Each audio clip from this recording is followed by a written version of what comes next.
Le ministre de la Justice, Éric Dupond-Moretti, va être jugé à partir d'aujourd'hui par la Cour de justice de la République.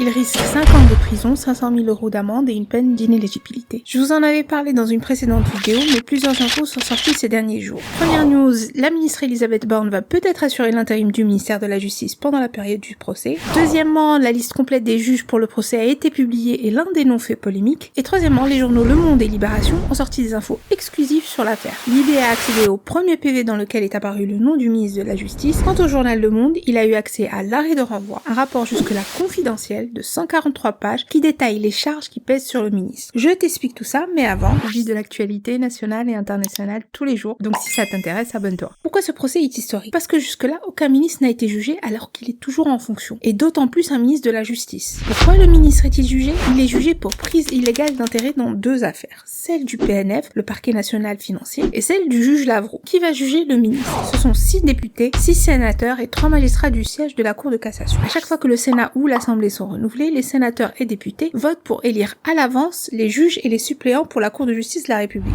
Les juges de la CJCR telle qu'elle est formée cette fois-ci ont donc été élus le 26 juillet 2022 pour l'Assemblée et le 17 octobre 2023 pour le Sénat. Mais on peut penser que personne n'avait anticipé à ce moment-là qu'un ministre allait être jugé durant cette mandature. La liste des juges pour le procès a été publiée le 20 octobre dernier au journal officiel. Et un des noms fait polémique. Daniel Obono, député LFI. Une partie de l'opposition lui reproche ses dernières déclarations sur le Hamas. Gérard Darmanin a porté plainte contre elle pour apologie du terrorisme. Le député LR Éric Ciotti veut demander la levée de son immunité parlementaire. Et d'autres s'indignent qu'elle puisse juger le ministre de la Justice alors qu'elle n'a pas de formation de droit, uniquement une maîtrise en histoire. Vu que la situation est inédite, la question qui se pose est: est-ce que le garde des Sceaux va être déchargé de sa fonction pendant la période du procès? D'après le magazine Le Point, c'est Elisabeth Borne qui assurerait l'intérim. Un décret d'intérim devrait être pris. D'après le magazine, toujours, il se serait inspiré d'un ancien décret du 29 avril 44, pris par le Comité français de libération nationale, qui gouvernait depuis Alger, lorsque la France était en partie occupée et sous le régime de Vichy. Ce décret avait permis à René Capitan d'assurer l'intérim du commissariat de la justice. Cette manœuvre d'Elisabeth Borne aurait pour but d'éviter au gouvernement les critiques sur un ministère important qui serait resté vacant pendant les 11 jours du procès, puisque le procès va prendre fin le 17 novembre. Mais pour l'instant, il n'y a eu aucune confirmation sur le sujet. Qu'est-ce qu'on reproche au ministre de la Justice? Je vous en avais parlé dans une précédente vidéo, on lui reproche une prise illégale d'intérêt dans 2 affaires, celle du PNF et celle du juge Lavrault. Comme il y a beaucoup de détails et c'est très long, ça va pas me suffire dans ce TikTok, donc je vous fais ça dans une deuxième partie. Et si ça vous intéresse, je vous fais une version longue sur l'autre plateforme avec un Y, donc dites-moi en commentaire si ça vous intéresse. Et puis je vous demande de commenter pour l'algorithme, liker, partager, et puis abonnez-vous.